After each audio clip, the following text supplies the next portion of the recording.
মানুষ বড়ই স্বার্থপর রে, বড়ই স্বার্থপর।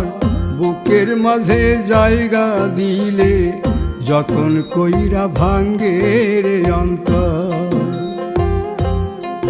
মানুষ বড়ই স্বার্থপর রে, বড়ই স্বার্থপর। বুকের মাঝে জায়গা দিলে যতন কইরা ভাঙ্গে রে অন্তর। অচিনা এক জংলা পাখি যতন কইরা বুকে রাখছি, বুকের পাজর ভাঙ্গা সে যে সাজায় অন্যের ঘর রে, সাজায় অন্যের ঘর। মানুষ বড়ই স্বার্থপর রে, বড়ই স্বার্থপর। বুকে